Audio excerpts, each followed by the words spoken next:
விஜய் வந்து பிரபலமானவர், அவர் படத்தில் எப்படி நல்லது செஞ்சாரோ இங்கேயும் நல்லது செய்வார், அந்த மாதிரி தான் சார் மக்கள் நம்புறாங்கல்ல சார். அப்போ நம்பி இருந்து என்ன பிரயோஜனம்?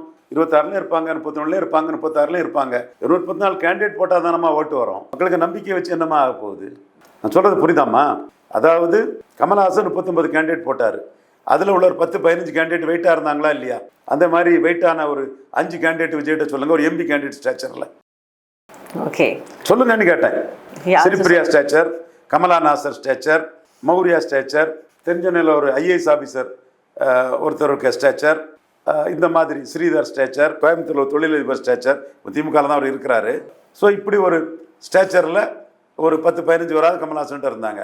அந்த மாதிரி உங்கள் கண்ணெதிர விஜய்கிட்ட எம்பி டிக்கெட் அந்தஸ்தில் ஒரு 5 பேரை சொல்லுங்க பார்ப்போம். ஆதவர்ஜுனா ஒன்று சொல்லிடலாம், பணம் இருக்கு, அவர் சொல்லலாங்க சார். ஒன்று வேற ஒன்று ஸ்ரீஆனந்த் வந்து கூடவே இருக்காரு. ஸ்ரீஆனந்த் புதுச்சேரியில் எம்எல்ஏ கூடவே இருக்காங்க. 2 ஒரு தரம். அப்போ நான் என்ன சொன்னேன்னா, நீங்கள் மக்களவையில் கேண்டிடேட் போட்டிங்கன்னா இன்னைக்கு வியாபார அரசியல்.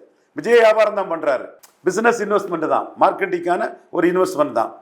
இன்வெஸ்ட் பண்ணி மார்க்கெட்டிங் பண்ணக்கூடியவர், இன்வெஸ்ட் பண்ணி மார்க்கெட்டிங் பண்ணக்கூடியவர், தப்பு இல்லை. ஒரு தொழிலுக்கு இன்வெஸ்ட் பண்ணி மார்க்கெட் பண்றது தப்பு இல்லை, விஜயும் அது செய்வாரு.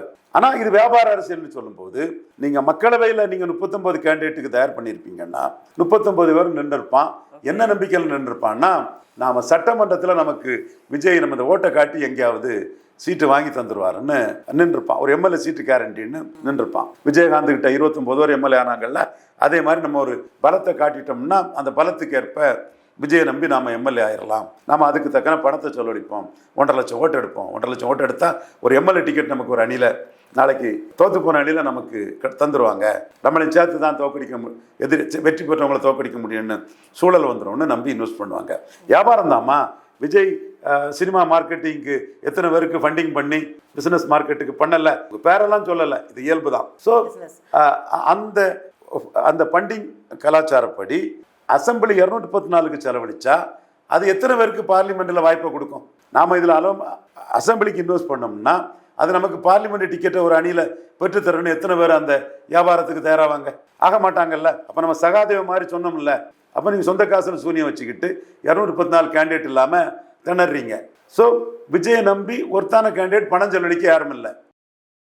ஓகே, இந்த இடத்துல இன்னொரு டவுட் வருது சார். விஜய் வந்துட்டு நல்லா பீக்கில் வந்து சினிமாவில் இருக்கும்போது வெளியே வந்து மக்களுக்காக ஆரம்பிச்சிருக்கிறாரு அப்படின்னு விஜய் ஆதரவாளர்கள் எல்லாமே அப்படி தான் பேசிக்கிறாங்க சார். ஸோ இப்போ வந்து இந்த இயர் முழுக்க அவர் படமே நடிக்கலாம் கூட இந்த அரசியல் வாழ்க்கை வந்து அவருக்கு எப்படிப்பட்ட லாபகரமாக மாறும் சார்? ஒரு பிஸ்னஸ் ரீதியாக சொல்லுங்களேன். ஏன் சப்போஸ் ஓட்டு ஸ்பிளிட் பண்ணுறாரு, இன்எலிஜிபிள்னு சொல்கிறோம்மா, 214 கேண்டிடேட் போடுறதுக்கே எலிஜிபிலிட்டி இல்லாதவருங்கிறேன்.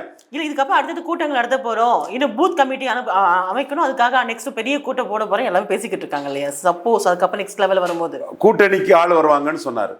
1% பலம் கொண்டவங்க கூட உங்களோட கூட்டணிக்கு வரமாட்டாங்கன்னு சொன்னேன். யாராவது 1% பலம் கொண்டவங்க வந்திருக்காங்களா? நம்ம முஸ்தபா பாய்க்கு என்ன பலம் இருக்குது? ஒரு அடையாளம் இருக்குது, நல்ல மனிதர். அது ஒரு நல்ல மனிதர். அதை தவிர ஒரு அடையாளம், முஸ்லீம் அடையாளத்துக்கு ஒரு இமேஜில் இருக்குது. போராட்டங்களே வர்றாரு, போஸ்டர்லாம் போட்டுக்கிறாரு. 1% பலம் கொண்ட யாராவது வந்திருக்காங்களா?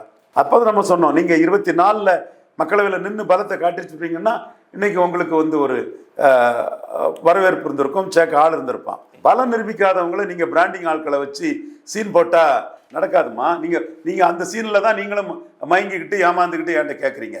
இந்த அபிமானம் எல்லாம் ஓட்டா மாறினா அதுக்கு மரியாதை. அந்த ஓட்டா மாத்துறதுக்குள்ள கெப்பாசிட்டி அவங்களுக்கு இல்லைன்னு அடிக்கிறானே. கேண்டிடேட்டு 214 போட்டிட மாட்டேன்னு அடிக்கிறானே. நீங்க பலம் நிரூபிக்காமலே எடப்பாடி கூட்டணிக்கு ஆள் இல்லை, அதனால அவர் சீட்டு தருவார்னு நினைச்சீங்க. அவரு பலம் நிரூபிக்காத உங்களை சேர்த்தா ஜானகி சிவாஜி மாதிரி போயிரும்னு இங்க போயிட்டாரு, அமித்ஷாட்ட போயிட்டாரு. சரி சார், விஜய் வந்து கொஞ்சம் அப்படி திமுக ரிசம்பிள் பண்ணி கொண்டு போகிற மாதிரி இல்லையா சார் அந்த ட்ராக் போறது எல்லாமே? அதனால என்ன பிரயோஜனம்? சிஏ எதிர்ப்புனாரு. சிஏ எதிர்ப்பாளர்கள் எங்க ஓட்டு போட்டிருப்பான்? சிஏ எதிர்ப்புங்கிறவன் எங்க ஓட்டு போட்டிருப்பான்? அப்போ மக்களவை தேர்தலில் சிஏ எதிர்ப்புன்னு அறிக்கை விட்டதில் யாருக்கு லாபம்? யாருக்கு லாபம் மேடம்? பாஜகவுக்கா சிஏ எதிர்ப்பாளர் ஓட்டு போட்டிருப்பான்?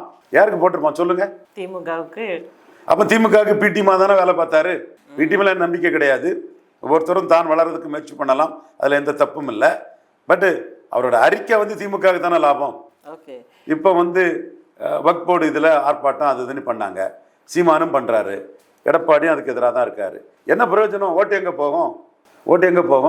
90% மேலே திமுக காங்கிரஸ் பாஜகவை தோக்கடிச்சவங்ககிட்ட இவன் தான் பாஜகவை தோக்கடிப்பான்னு நம்பி ஒரு ஓட்டு கூட சதறாம அப்படியே போய் விடும். அப்போ நீங்கள் சிஏ எதிர்ப்பு வக்போர்டுன்னு சொல்கிறதெல்லாம் எல்லாம் வந்து திமுகவுக்கு சாதகமாக பண்ணது தானே.